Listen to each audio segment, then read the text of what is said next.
읽도록 하겠습니다. 제가 23절 먼저 읽도록 하겠습니다. 군인들이 예수를 십자가에 못 박고 그의 옷을 취하여 네 깃에 나눠 각각 한 깃씩 얻고 속옷도 취하니 이 속옷은 호지 아니하고 위에서부터 통으로 짠 것이라. 군인들이 서로 말하되 이것을 찢지 말고 누가 얻나 제비 뽑자 하니 이는 성경에 그들이 내 옷을 나누고 내 옷을 제비 뽑나이다 한 것을 응하게 하려 함이러라. 군인들은 이런 일을 하고 예수의 십자가 곁에는 그의 어머니와 이모와 글로바의 아내 마리아와 막달라 마리아가 섰는지라. 예수께서 자기의 어머니와 사랑하신 자자가 곁에 서 있는 것을 보시고 자기 어머니께 말씀하시되 여자여 보소서 아들이니다 하시고 또 그 제자에게 이르시되 보라 내 어머니라 하신대 그때부터 그 제자가 자기 집에 모시니라. 그 후에 예수께서 모든 일이 이미 이루어지시라 하시고 성경을 응하게 하려 하사 이르시되 내가 목마르다 하시니 거기 신 포도주가 가득 담긴 그릇이 있는지라. 사람들이 신 포도주를 적셔 해면을 우슬초에 메어 예수의 입에 대니 함께 읽겠습니다. 예수께서 신 포도주를 받으신 후에 이르시되 다 이루었다 하시고 머리를 숙이니 영원히 떠나가시니라. 아멘. 오늘 핵심 말씀은 요한복음 19장 30절 말씀으로 예수께서 신 포도주를 받으신 후에 이르시되 다 이루었다를 외치시는 이 말씀으로 은혜를 나누고자 합니다. 다 이루었다. 이 말씀의 단어는 헬라어로 테텔레스타이. 우리 노재북 장로님이 이 말씀을 자주 하시더라고요. 네, 그리고 이 말씀으로 은혜를 나누려고 합니다. 그리고 우리 십자가 위에서 우리 예수님께서 남긴 7마디를 기억해 보려고 합니다. 예수님의 7마디, 다른 말로 가상 7원이라고 하지요. 아마 매년 들어보시는 말씀이지 않을까 싶습니다. 그래도 성도님들과 다시 한번 생각해 보도록 할 겁니다. 제1론 하나님의 그 가상실현의 제일 1원의 말씀, 아버지여 저희를 사하여 주옵소서. 누가복음 23장 34절 말씀이죠. 주님께서 가장 먼저 하신 말씀은 저희의 죄를 용서해 달라는 말씀이었습니다. 예수님은 죄인들의 죄를 용서하시기 위하여 성육신 하셨습니다. 제2연의 말씀은 내가 진실로 내게 이르노니 오늘 내가 나와 함께 낙원에 있으리라. 누가복음 23장 43절 말씀입니다. 예수님과 함께 십자가의 형을 받은 두 강도 중 한 강도에게 예수님께서 하신 말씀이지요. 예수님의 말씀을 듣고 그 강도는 복음을 받아들였습니다. 그래서 그 강도에게 예수님은 오늘 내가 나와 함께 낙원에 있을 것이라고 말씀해 주었죠. 우리는 죽음 이후 심판에 있어서 낙원이 있을 것이라는 것을 확신하며 믿습니다. 저만 믿는 거 아니지요? 네, 다 믿습니다. 네, 제3원의 말씀, 여자여 보소서 아들이니이다. 우리가 방금 전에 읽었죠. 요한복음 19장 26절 27절에서 나오는데요. 이 말씀을 하시는 주님의 시선이 집중된 것은 그의 어머니 마리아가 계신 곳입니다. 25절을 보면 예수님의 십자가 곁에는 그 모친과 이모와 글로바의 아내 마리아와 막달라 마리아 네 여인이 울고 있었습니다. 이때 예수님은 울고 있는 어머니를 바라보면서 여자여 보소서 아들입니다 하시고 요한에게 보라 내 어머니라 하시면서 어머니를 부탁하셨지요.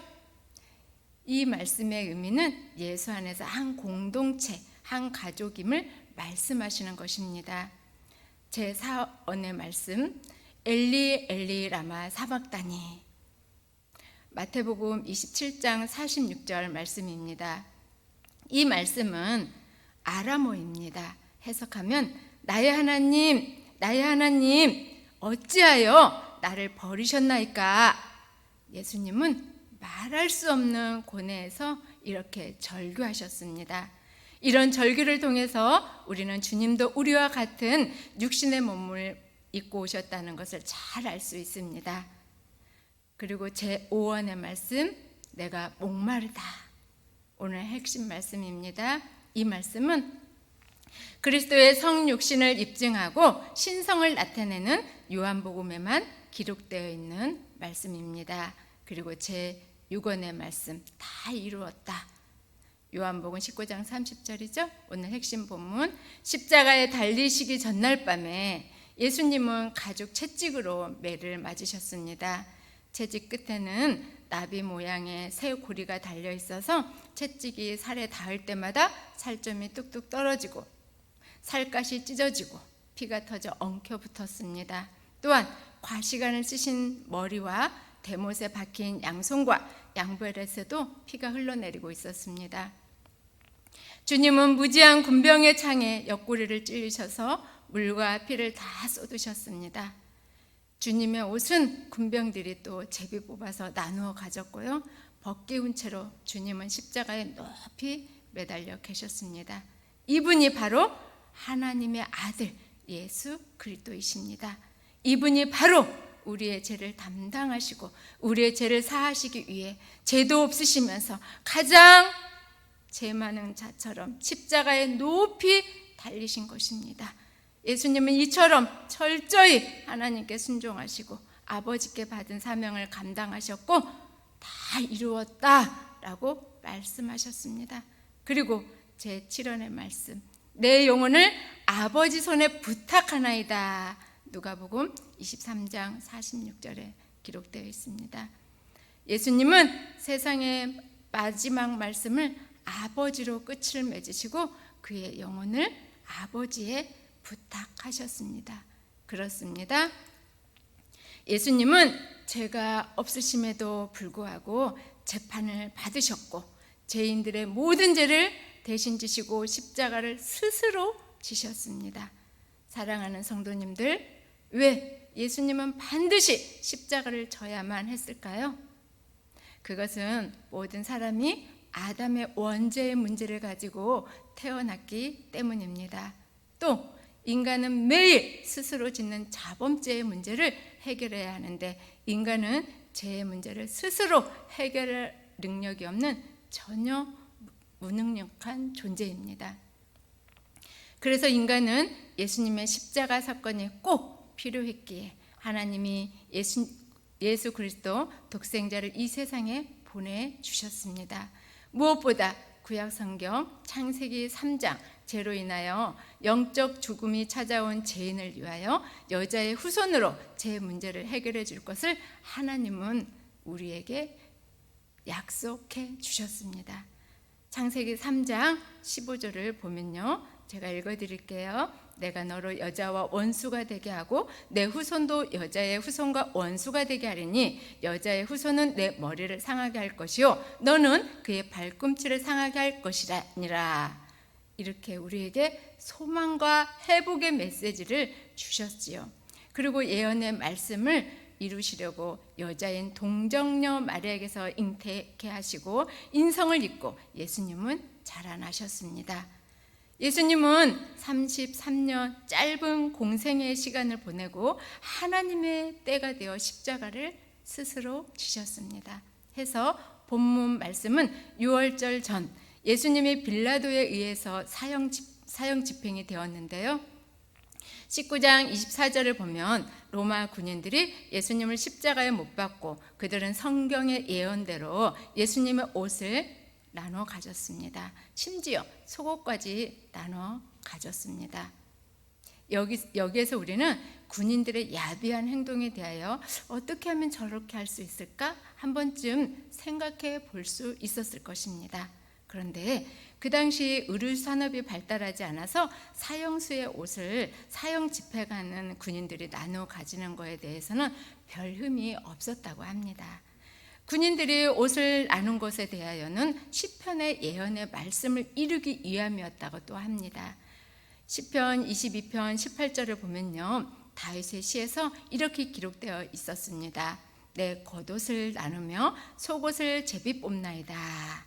다윗은 이미 약 1000년 전 십자가의 현장에서 일어날 일에 대해서 이렇게 예언하였던 것인데 그 예언이 실제로 이루어졌습니다. 곧이어 25절을 보면요, 여인들이 등장합니다. 성경을 보면 여인들의 충성심과 믿음이 얼마나 좋은지 우리는 쉽게 발견할 수 있습니다. 항요 옥합을 깨뜨린 여인의 이야기, 사마리아 여인의 이야기 등, 또 오늘날에도 교회를 보면 통계적으로 여인들이 많이 등장하는 많이 있는 것 같습니다. 지금 이 시간에도 여인들이 많이 계십니다. 여인들의 이름을 요한은 정확히 기록해 주었어요. 바로 육신의 어머니 마리아로부터 이모, 그리고 글로바의 아내 마리아, 그리고 막달라 마리아가 있었습니다. 그중 육신의 어머니 마리아는 아들 예수님을 보내면서 얼마나 마음이 아팠을까요? 마리아는 할 수만 있으면 그 십자가 자신이 대신 지었으면 더 좋았겠다는 생각을 하며 아들 예수를 바라보았을 것입니다. 예수님 또한 어머니를 바라보며 마음이 아팠지만 하나님의 뜻을 이루어야 하기에 사랑하는 제자 요한에게 육신의 어머니를 부탁한다고, 그리고 어머니에게 여자여 보소서 아들입니다 라고 이렇게 말씀합니다. 여기서 여자여 라는 호칭은 예수님의 사역 초기에 가나안 혼인잔치 때도 사용하신 거 기억하십니까? 포도주가 떨어졌을 때 어머니 마리아는 예수님에게 포도주가 떨어졌다고 가서 이야기하니까 예수님은 요한복음 2장 4절에서 여자여 나와 무슨 상관이 있나이까 내 때가 아직 이르지 아니하였나이다 라고 말씀한 적이 있었습니다. 우리 한국 정서에 맞지 않는 이 호칭에서 우리는 결코 예수님이 어머니를 낮추어 부르는 호칭이 아니라는 것을 알아야 합니다. 오히려 고통스러운 상황에서 어머니를 걱정하시며 이제 혈육 관계를 떠나 영광스러운 하나님의 가족의 일원으로 그 이름을 높이는 은혜의 호칭이라는 사실을 기억하여야 합니다. 오히려 예수님은 자신의 구속 사건으로 인하여 믿음의 공동체가 이제 한 가족의 일원이라는 사실을 어머니를 통하여 부각시켜주고 싶었을 것입니다. 그리고 사랑하는 요한에게 마리아를 내 어머니라 하셨고 요한은 어머니로 모셨습니다. 그리고 우리 28절 가상 7원 5원의 말씀, 내가 목마르다 라고 말씀하셨습니다. 이 말씀은 요한복음에서 두 번째로 외친 말씀이었습니다. 예수님의 이 외침은 인성을 가졌다는 사실을 우리에게 확증해 주는 말씀이었습니다. 왜냐하면 그 당시 영지주의자들은 하나님의 아들인 예수 그리스도는 참된 인간의 몸을 가지지 않았다고 주장했습니다.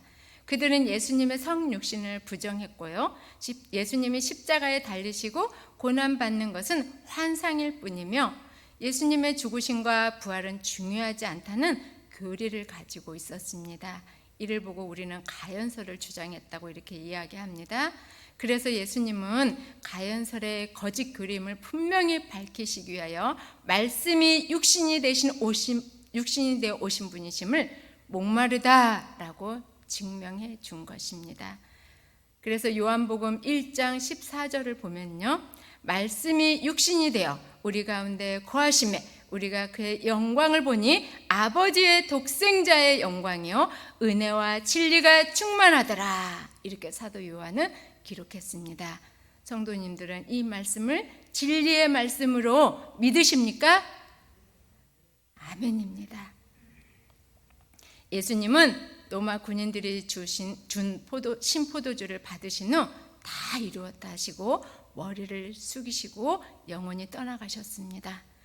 여기서도 머리를 숙이니 라는 표현 또한 예수님이 진짜 성육신의 몸을 입고 오셨다는 것을 증명해주는 행위였습니다.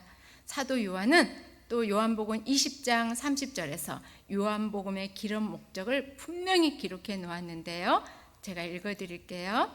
오직 이것을 기록함은 너희로 예수께서 하나님의 아들 그리스도이심을 믿게 하려 하며 또 너희로 믿고 그 이름을 힘입어 생명을 얻게 하려 함이니라. 요한은 예수님이 말씀으로 오셨고 하나님의 아들이자 하나님이심을 분명히 이 기록을 통하여 독자들에게 알려주었습니다. 그런데 많은 사람들은 잘 모릅니다. 사랑하는 성도님들, 예수님의 인성과 신성을 믿으시지요?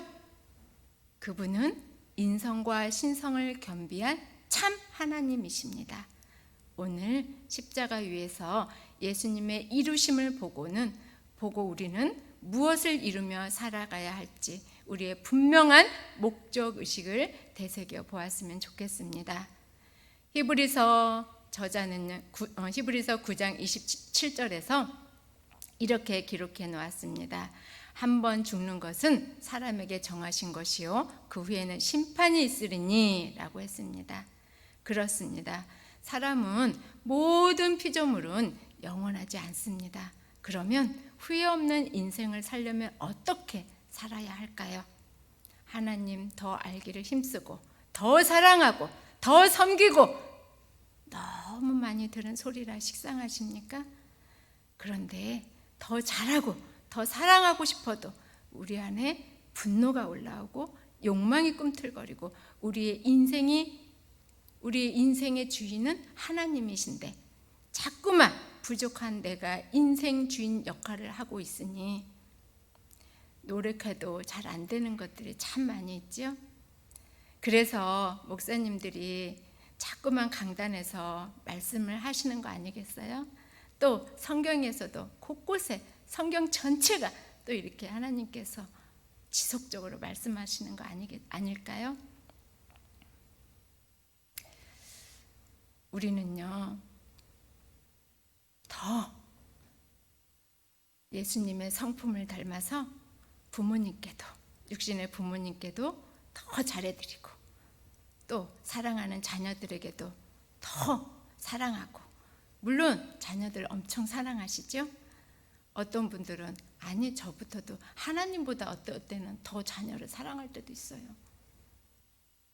우리가 정말 회개해야 할 일이죠. 그죠? 자녀도 우리 하나님께서 주신 선물인데 이렇게 매일 정말 하나님의 성품을 닮아, 예수님의 성품을 닮아 더 사랑하는 우리가 되었으면 좋겠습니다.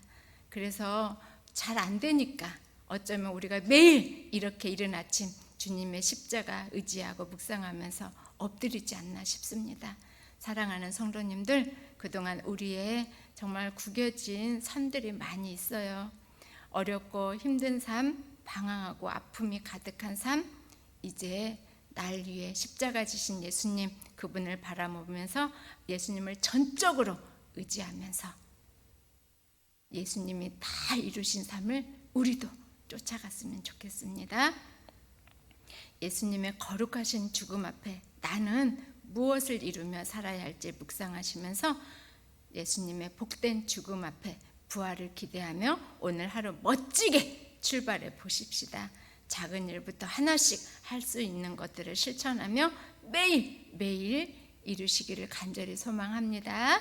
우리 말씀을 붙잡고 제가 기도하겠습니다. 하나님 아버지, 감사합니다. 오늘 예수님의 마지막 모습을 보며 많은 것을 생각하게 합니다. 어떻게 하면 더 가질까? 어떻게 하면 더 높은 자리에 오를까? 이렇게 하면 어떨까? 저렇게 하면 어떨까? 참 답답한 인생을 살아가고 있을 때가 많았음을 고백합니다. 십자가에서 하나님의 뜻을 다 이루신 예수님은 자신을 위하여 이 땅에 오신 것이 아니라 모든 것을 주시려고 오신 삶을 살았습니다. 예수님은 철저히 베푸셨고 철저히 희생하셨고 하나님의 말씀에 순종하셨고 생명까지 모두 다 주었습니다. 그런데 우리는 자신의 유익을 위하여 철저히 경계하며 하나님의 말씀에 따라 순종하기보다는 말로만 고백하고 세상 헛된 욕심으로 가득 채울 때가 많이 있었습니다. 주님, 부족한 저희를 용서하여 주시옵소서. 매일 십자가의 사랑으로 온전한 삶을 살 수 있도록 도와주십시오. 주님이 주신 사명 또한 다 이룰 수 있도록 성령 하나님 도와주시옵소서. 오늘도 우리 예수님께서 이루신 삶 쫓아가기를 간절히 소망하고 우리 주 예수님의 이름 받들어 간절히 기도합나이다. 아멘.